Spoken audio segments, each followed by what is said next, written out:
나는 내가 싫어질 때 그냥 그 마음을 들여다보려고 해. 이런 마음들이 있구나. 나는 지금 나를 사랑할 수 없구나 하고. 은희야, 힘들고 우울할 땐 손가락을 봐. 그리고 한 손가락 한 손가락 움직여. 그럼 참 신비롭게 느껴진다. 아무것도 못할 것 같아도 손가락은 움직일 수 있어. 안녕하세요. 들어는 봤지만 읽지는 못한 당신을 위한 다독다독 2부의 책장을 열겠습니다. 안녕하세요. 안녕하세요. 네. 네. 빛날 날이 있을까요? 네? 화성님의 삶은 빛나고 있습니다. 네. 네, 갑자기 분위기가 확 반전해가지고. 네, 영화 책 벌새를 이야기하고 있습니다. 네. 네, 저희는 영화와 책을 다 읽고 만났습니다. 네.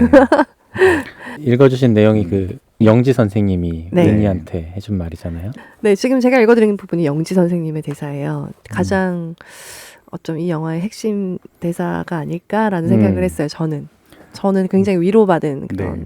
그러니까 은희는 공부에 관심이 없는데 네. 아버지가 공부에 대한 좀 욕망들이 있어요. 아들이든 딸이든. 다 일단 그렇죠. 아들은 네. 더 많이 시키는 것들이고 공부에 관심 없는 이제 그 은희도 국영수는 아니더라도 한문에도 배워야 된다. 한문학원을 보냅니다. 맞아요. 예, 그래서 한문학원에서 만난 선생님이었었고요. 그 전에 한문학원 선생님은 남자였던 것 같고 고대 다니 뭐라 그러더라? 고돌이. 고돌이, 예, 고돌이었는데 뭐 잘린 걸로 예상이 되고 네. 두 번째 선생님 오신 분이 이제 영지 선생님이시죠. 네. 영지 선생님이 오셔가지고 예. 첫 인상 서로 인사 나누는 장면부터 되게 좋았던 것 같아요. 네. 자기 소개를 먼저 하는데 친구가 좀 늦게 오잖아요. 맞아요. 다시 하자고 하면서 이제 돌아가면서 세 명이서 자기 소개를 하는데 영지 선생님이 자기 소개하는 장면도 되게 인상적이었던 것 같아요. 네. 네, 여기 김세벽이라는 또 배우가 영지 선생님 역할로 나오는데요. 단편 영화에서 굉장히 유명한 배우라고 해요. 그러니까 독립 영화계의 네. 전도연이라고 별명이. 네네. 예. 어. 뭐 그래서- 연기도 잘하고 뭐 그러니까 이게 활력이 예쁜 건 아닌데 사람들에게 호감을 주는 선한 아름다움을 네. 가진 배우죠.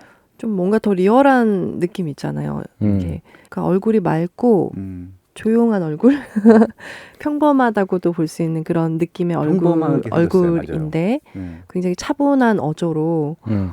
이 영지 선생님 그 자체인 듯한 느낌을 네. 주는 그런 분이셨던 것 같아요. 네. 제가 이제 요즘은 이제 많이 안 쓰는데 제 블로그에 영화평들을 굉장히 많이 썼었어요. 일주일에 네. 썼었는데 그러니까 제 블로그의 시작이 이게 영화평 블로그였었거든요. 원래 부동산 맞아요, 블로그가 맞아요. 아니라 네. 2000년도부터.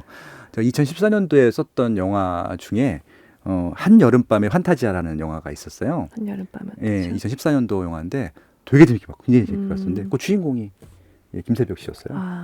그때부터 제가 주목을 단편 했었고. 영화예요? 그것도? 아닙니다. 장편 영화입니다. 어. 근데 그 영화도 이 흥행을 전혀 못했는데 일본 배우, 그러니까 일본에 가서 찍은 건데 일본 배우와의 무슨 그런 되게 사소한 에피소드인데 거의 대사가 없이 표정과 뭐 이런 몸짓 가지고 거의 이제 연기를 하는 너무 좋은 거예요 이미지가. 그리고 이제 뭐 그 이외에도 여러 가지 영화들이 되게 조연으로 많이 나왔던 그런 감독인데 그때 그 영화는 주연이었습니다. 그래서 혹시 이 김세벽 씨를 보시고 좀 마음에 드신 분들은요, 한여름밤의 판타지아도 찾아보시면 되게 재밌을 것 같다는 좀 제안도 드려봅니다. 네. 네. 네.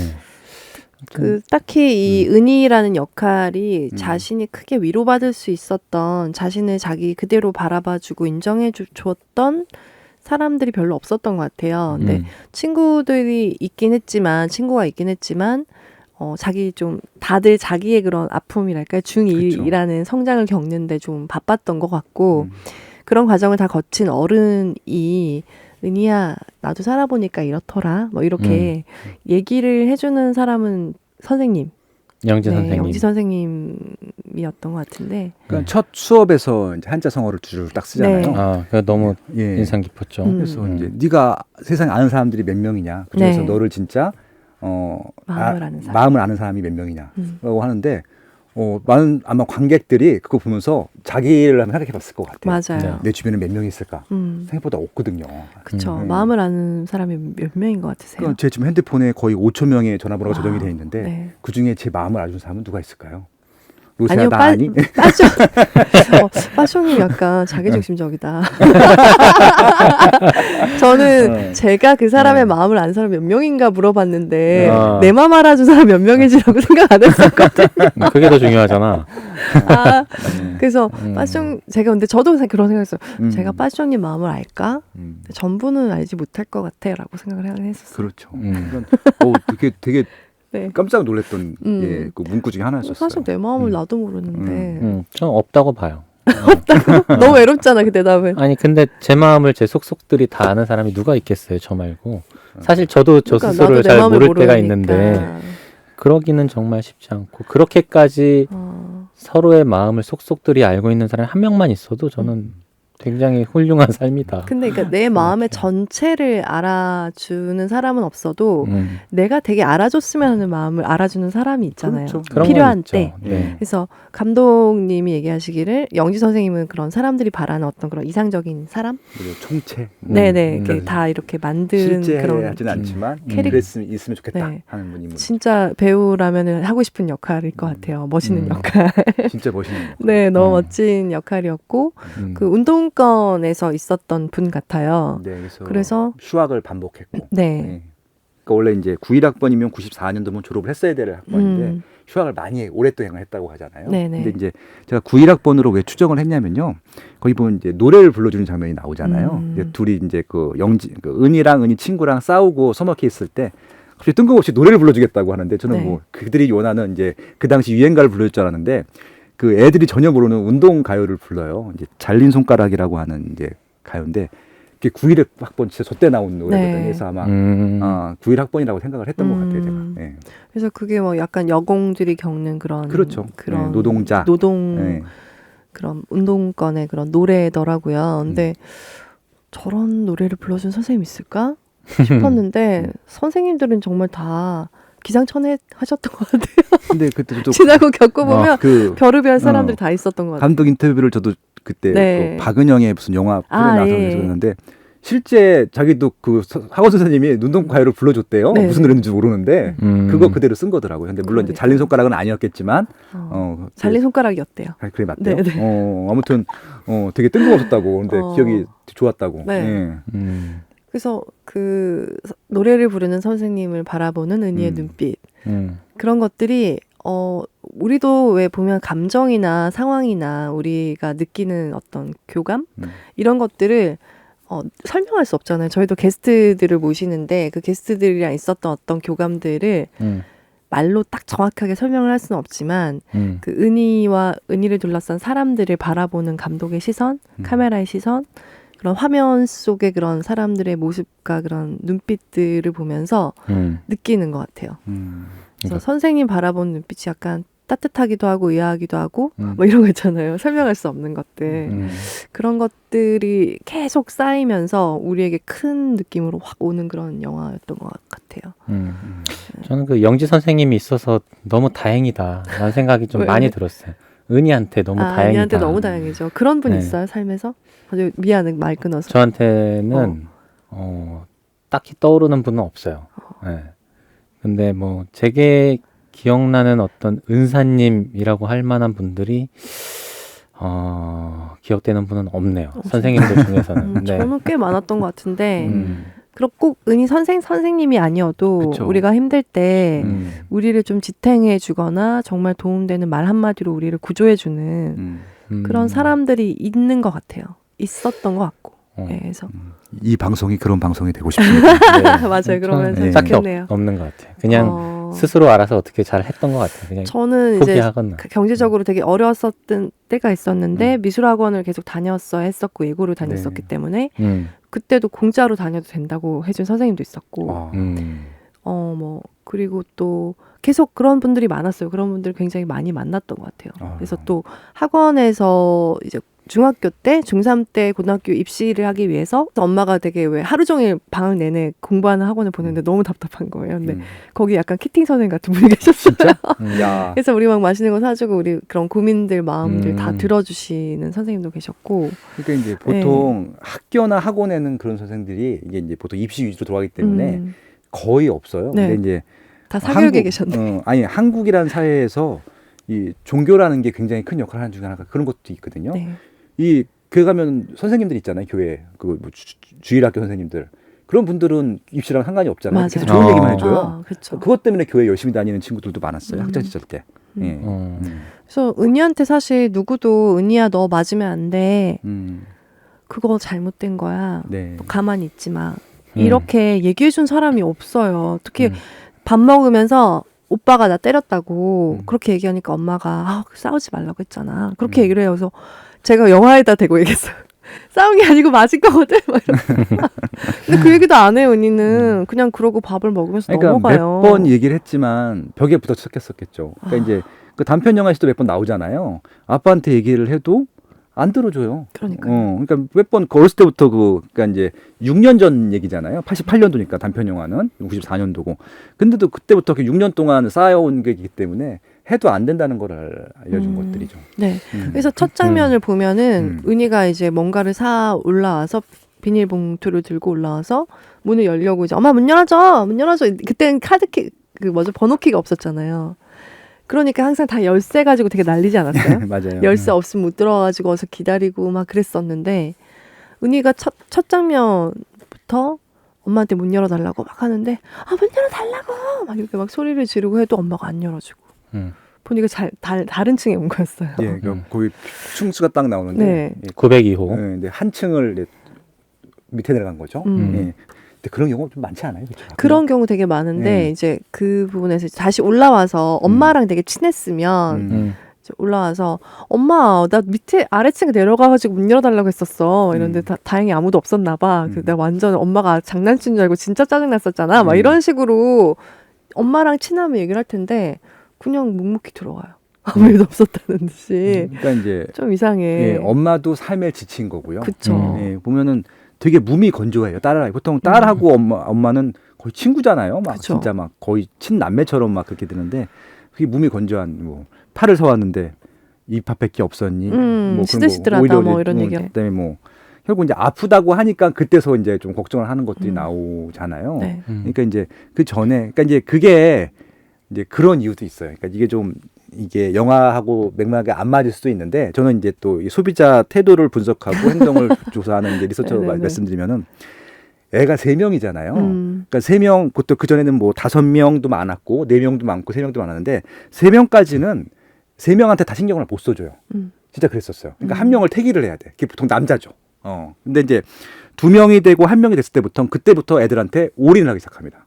그러니까 이제 그것도 바뀌는 그런 과도기죠. 그러니까 3명까지는 좀 이게 좀 어떻게 과도기 네. 예, 그런 것들도 표현해 보시고 쳤던 것 같아요. 근데 참 그 각각의 그 어떤 입장이랄까요? 그런 가장으로서의 아빠의 무게감 뭐 이런 것도 좀 느껴지고 네. 엄마의 그 새 아이를 키우면서 그리고 또 일을 하면서 그런 어떤 고됨 그렇죠. 그리고 외삼촌이 또 죽잖아요. 네. 얘기 중에 그런 것들 겪으면서 이제 본인 스스로 이렇게 슬픔을 감내하고 막 꾹꾹 참고 막 그런 모습들 중간중간에 엄마 이렇게 멍 때리는 모습도 나오고 네. 그런 힘듦과 고됨 뭐 이런 것들이 그 아이들만 힘든 게 아니라 네. 부모들도 그 시대는 그렇게 좀 다들 각자의 힘듦이 있었다 이런 것들을 잘 보여주고 있어서 또 그렇죠. 이해 못할 바는 또 아닌 것 같기도 하고 네.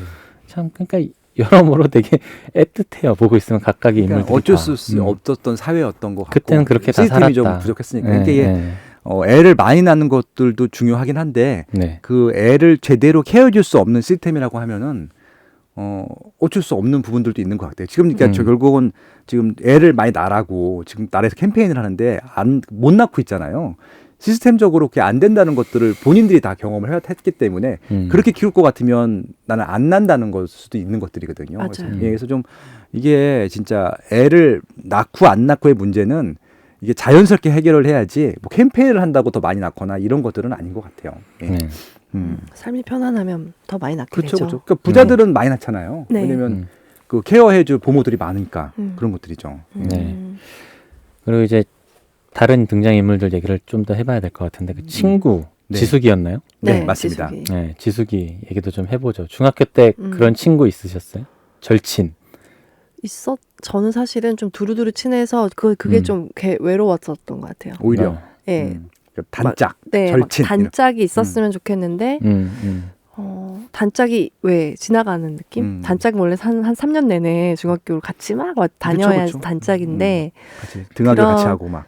단짝이 있었다가 약간 사이가 틀어져서 뭐 그 애한테 제 아기 때 사진까지 다 줬는데 그 사진조차 받을 수 없게 된 막 그런 그게 되게 생각나요. 그 친구랑 막 그런 왜 단짝이 되려고 서로 이렇게 같이 지내보다가 뭐가 안 맞기도 하고 막 그런 거 있잖아요. 그런 분위기들을 이 영화가 담아서 되게 맞아요. 사람들에게 그런 많은 감성을 불러일으키는 것 같아서 저는 지금 아까 두 분 얘기하는 거 들으면서 이게 보통 스토리는 하나의 스토리도 그 주제나 어떤 사건을 향해서 이렇게 빠짐이 없이 달려 나가야지 그게 스토리라고 하고 네. 잘 짜여진 스토리라고 하고 재밌다라고 느끼는데 엄마가 길을 가다가 엄마를 발견을 했어요. 근데 엄마가 엄마 이렇게 엄마 지나가니까 엄마 불렀는데 엄마가 대답을 안 해. 더 가까이 가서 엄마 막 불러도 엄마가 대답을 안 하는 거야. 근데 그게 스토리예요. 그 영화의 그냥 하나의 뭐랄까 에피소드라고 하기도 뭐라고 먼 그런 아주 작은 그런 순간들인데 그걸 통해서 우리가 되게 많은 생각을 하게 되는 거예요. 맞아요. 이 영화가 그런 게 근데 그게 계속 쌓여요. 근데 그게 너무 재밌네요. 그렇죠. 그게 네. 스토리가 된다는 게. 그러니까 이 감독이 천재적인 네. 게 네. 그거 가지고 재밌게 만드는 이 거잖아요. 네. 디테일로 눈빛이나 그냥 내 말을 무시했다 엄마가 그러고 지나갔다 길을 만났는데 아무것도 아니잖아요. 그런 것들이 좀 켜켜이 쌓여가면서 네. 그 각각의 인물들에 대해서 조금씩 이해를 할 수 있게끔 만들어주는 것 같아요. 그래서 단짝은 없었다는 거죠. 단짝이 뭐 3년 내내는 네. 없었어요. 3년 내내 단짝은 없었어요. 네. 저도 참 그런 친구가 한 명도 없었어요. 저는 이제 5학년 때, 초등학교 5학년 때 이사를 갔거든요. 그 전에는 아버지 직장 때문에 계속 초등학교 내에서도 한 3번인가 이사를 했고, 그러니까 어려서부터 이렇게 쭉 같이 어울린 친구들이 없었던 거죠. 그리고 초등학교 때 이사 갈 때 완전 지방으로 갔어요. 그 전까지는 수도권에 있었다가, 그러니까 더 없고, 갔는데 학교도 되게 작고 인구수도 적은 지역이어서 되게 그 끼리끼리 문화가 굉장히 강했어요. 그러니까 저는 외지인인 거예요. 서울에서 온. 그래가지고 친구들 사귀기가 굉장히 어렵거든요. 5학년 막 6학년 막 요때. 그리고 중학교를 올라갔는데 올라가고 보니까 초등학교 때 친했던 애들끼리 또 다 이렇게 끼리끼리 뭉쳐 있는 거예요. 그냥 거기에 이제 어떻게 껴들어갈 수가 없더라고요. 그래도 좀 천성이 그래도 좀 얼굴에 철판 깔고 이렇게 두루두루 친하게 잘 지내는 성향이라서 맞아. 그래도 여기 이런 무리하고도 좀 어느 정도 친분을 갖고 또 이런 무리하고도 친분을 갖고 심지어는 좀 노는 애들하고도 좀 친분이 있고 막 그래가지고 그냥 두루두루 친했는데 이렇게 단짝이라고 할 만한 친구는 한 명도 없었어요. 여기에 엑언니, 뭐 엑스 동생 뭐 이런 게 나오는데 여자 아이들끼리 네. 이렇게 하는 네네. 유리라는 캐릭터가 또 나오는데 약간의 동성애적인 그런 느낌도 있기도 하고 그냥 좋아. 네네. 네네. 죠 네, 사랑했으니까. 좋다고 언니 너무 좋아한다고. 부모보다도 좋다고. 네. 그렇게 얘기까지 얘기해서 언니가 네가 그렇게 나를 좋아하면 나도 너를 좀 좋아해 볼까 이렇게 생각을 하면서 유리를 더 지켜보기도 하는데 저는 사실 엑스 언니라는 문화가 별로 없었거든요. 그게 뭐예요? 그러니까 저도 그 이효리가 예전에 엑스 언니라는 그런 프로그램을 만든 적이 있었어요. 남녀공학? 아니요, 저는 중학교 때는 여중에 나왔었어요. 네. 그러니까 이제 저는 그 얘기를 와이프한테 굉장히 많이 들었거든요. 와이프는 여중, 여고, 여대를 나왔거든요. 아. 네. 그러니까 좀 이렇게 좀 멋있는 여자분들 있잖아요. 네네. 되게 남자처럼 좀 이렇게 리더십도 있고 좀 이렇게 오히려 굉장히 인기가 많대요. 맞아요. 연예인들 못해서 막 팬레터도 보내고 맞아. 선물도 보내고. 아 선배들한테. 예. 선후배들한테. 그래서 네. 그러니까 거의 그러니까 진짜 막 그 선망의 대상인 게 아니라 사랑할 정도로 그렇게 좀 인기가 많은. 그쵸, 연예인처럼. 그러니까, 예, 발렌타인데이 때 초콜릿도 그런 맞아, 갖다 맞아. 드리고 막 그런 사람들이 되게 많았대요. 특히 이제 좀 남성틱한 남자 약간 커트머리. 예. 여자들은 대부분 그렇게 좀 인기가 많았다고 하더라고요. 근데 그런 문화들을 보여줬던 것 같기도 한데 거기 보면 그 센 언니로 나오잖아요. 그 은희가 그 이제 클럽에서 춤추고 노래하고 담배 피고 그러니까 그거 보고 이제 유리라는 애가 홀딱 반한 거잖아요. 언니한테. 예.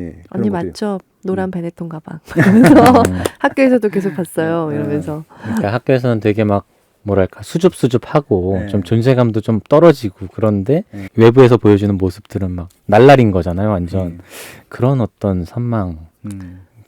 나는 할 수 없는 행동을 거침없이 하는 그 언니에 대한 어떤 부러움 뭐 이런 것들이었던 것 같기도 하고. 순간적인 이제 감정이었다고 하는 것들이 이제 그 은희가 병원 입원했다 복귀해서 시간이 좀 지났을 때 그 유리라는 애가 모른 척 하잖아요. 그래서 맞아요. 불러다 놓고 왜 나 모른 척 하는 너 나 좋아한다고 사랑한다고 그러지 않았냐 그랬더니 학기가 지났잖아요. 딱 지난 학기 얘기잖아요. 예, 야. 그러니까 이게 되게 한시적인 감정이었던 네, 거죠. 근데 이게. 사실 그게 예. 김일성 죽는 것보다 더 충격적이잖아요. 사실은 삶에서. 예. 둘이 뽀뽀도 어, 했는데. 예. 그러니까. 그러니까 예. 그런 그 시점에 어떤 치기 어린 감정들 막 그런 것도 되게 잘 표현한 것 같아요. 이런 너무 재밌었어요, 자자자자한 예. 에피소드 가지고 예. 그리고 뭐 그 다른 인물로 넘어가면 그 사귀던 지환이라는 친구 지환이. 잘생긴 어. 부잣집 예, 어. 외동 아들로 아들의 보이는 예. 의사 집안 아들. 의사의 아들로 나오죠. 네네. 네.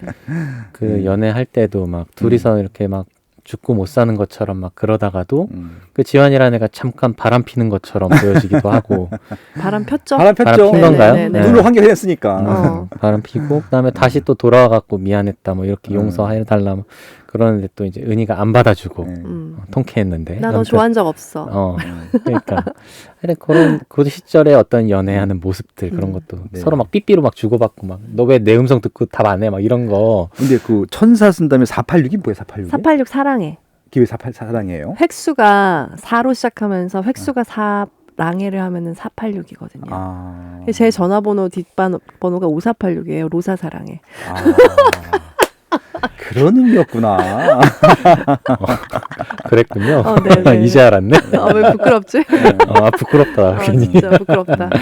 아무튼 근데 그 당시에는 네. 정말 삐삐라는 게 나오고 나서 몇 살 때부터 썼어요, 삐삐? 저 고등학교 1학년 때 썼던 것 같아요. 그래서 그때 또 인터넷이 막 시작됐어요. 천리안 하이텔 뭐 이런 그렇죠, 인터넷 그렇죠. 채팅 막 이런 것들이 막 시작될 때라 삐삐를 정말 유용하게 굉장히 많이 썼던 것 같아요. 그럼 이제 그 고등학교 때는 삐삐를 받으면 전화를 해야 되잖아. 공중전화에서 하는 공중전화에서 거죠. 하죠. 학교 내에 학교 밖에 줄을 쫙 서 있겠네 그럼. 완전히. 줄 많이 서 있어요. 줄 많이 서 어. 있었죠. 네. 줄 서 있는데 막 오래 통화하면 막 째려보고 오래 통화도 아니야. 이렇게 듣는 거니까. 예전에 사서만 살인 나고 듣는 거니까. 그랬잖아요. 그렇죠. 100원 맞아요. 100원 네. 때문에 네. 살인 났었잖아요. 그러니까. 공중전화에서 기다리다가. 그래가지고 막 선생님한테 저 화장실 좀 갔다 올게요. 그러고 막 공중전화 가서 듣고 막 그랬었던 기억이 네. 나요. 아무튼 그런 추억도 좀 떠올리게 네, 하는 그 음악 영화였네요. 맞아요. 녹음하고 네. 거기 이제 120일 선물을 맞아. 은희가 남자친구 지환에게 주기 위해서 120일이 120일 기념일입니다. 네. 우리의 기념을 뭐 축하하며 하면서 이제 라디오에서 나오니까 테이프로 막 녹음하고 음. 마이크 연결해서 막 이런 일도 근데 했었고. 그게 이제 100일이 기념일이 아닌 이유는 그때는 헤어졌었기 때문에 그렇겠죠. 그쵸, 다시 그쵸. 만났는데 120일을 그냥 기념하고 싶으니까 그렇게 하는 거겠죠. 음.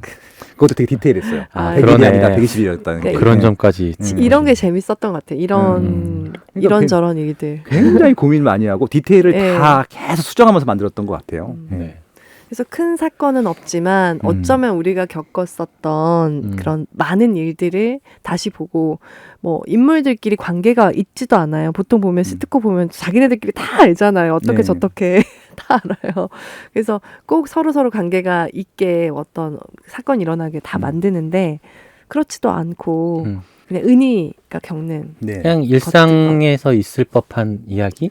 저런 네. 애들이 많이 있었겠구나라는 싶은 그러니까 거죠. 뭐 개인사, 사회사, 뭐 정치사를 다 아우르는데 은희를 통해서 어울리는데 그 은희가 학교에서의 존재감은 미미하거든요. 다른 친구들은 은희가 이렇게 사는 애인지 전혀 몰라요. 되려 무시하고. 네, 그냥 쟤는 남자친구 가끔 만나는 날라리.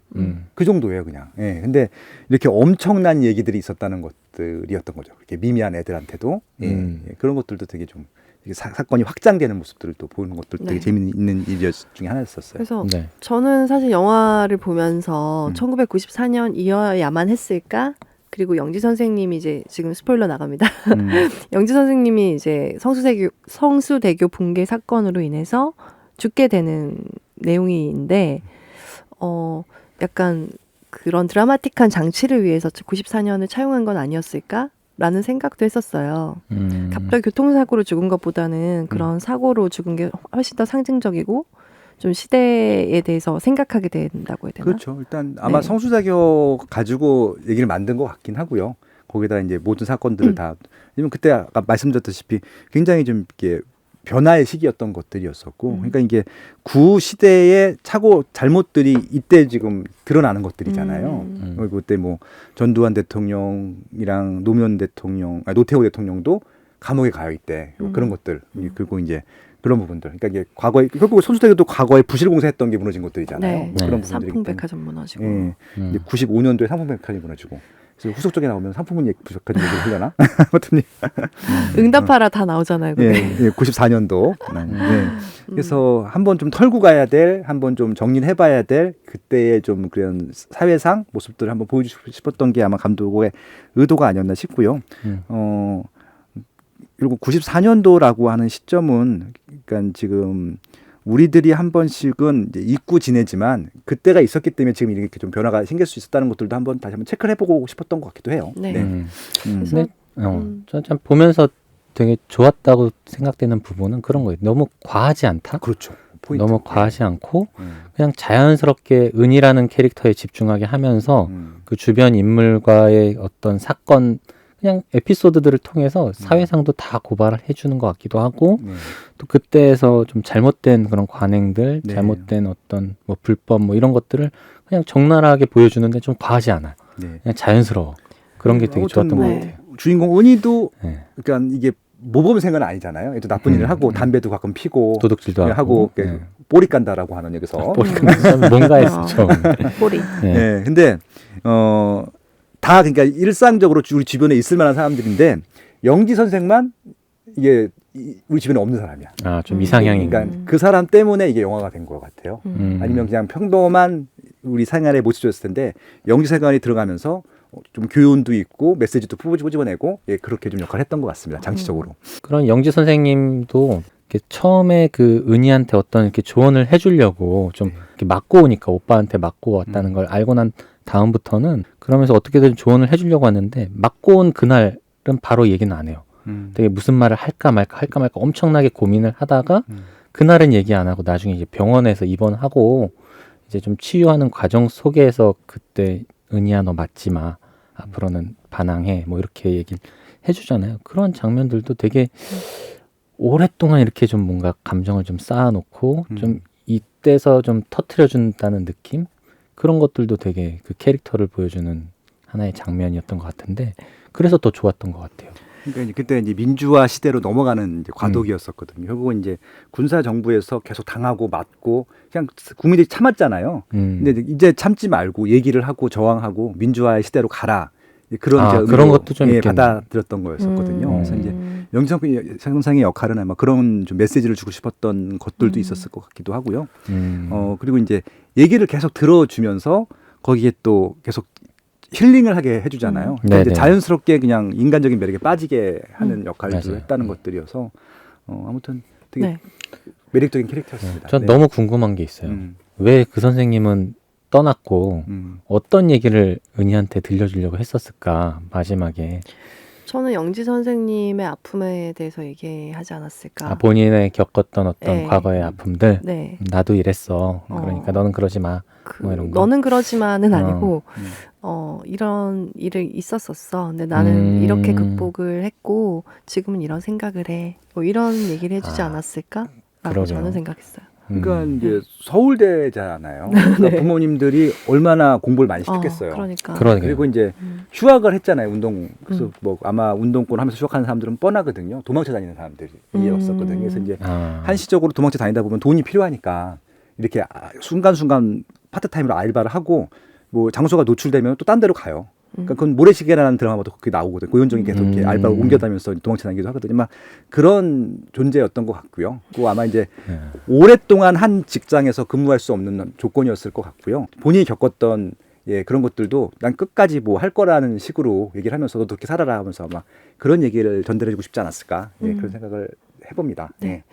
저희는 사실 이 시대를 거쳐왔고 은희를 바라봤거나 은희와 같은 시대를 살았기 때문에 굉장히 다 여러 가지 생각을 했던 것 같은데 그냥 한 15세 정도의 그런 청소년들이 봐도 중고등학생들이 봐도 성장 영화로서도 굉장히 좋았을 것 같아요. 그래서 아까 제가 처음에 시작할 때 읽었던 그런 대사 있잖아요.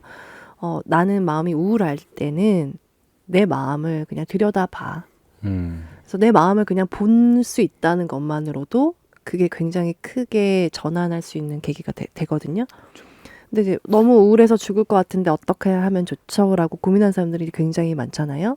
근데 그럴 때 내 마음을 보고 지금 내가 나를 사랑할 수는 없나 보구나 인정하고 그러고 나서 내 손을 이렇게 들여다봐.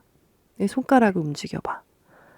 아무리 우울하고 힘들어도 손가락을 움직이는 걸 볼 수 있어요. 내 손가락이 움직이는 거. 너무 신비롭고 이렇게 작게 움직일 수 있으면 뭔가 시작할 수 있지 않을까라는 생각이 든다는 거죠. 내가 할 수 있는 내 마음대로 네. 할 수 있는 거의 유일무이한 것이라고 그런 것들의 그런 대사 하나에 큰 위안을 받을 수 있을 것 같고 그리고 은희가 되게 간절하게 선생님 이런 저도 빛날 수 있을까요?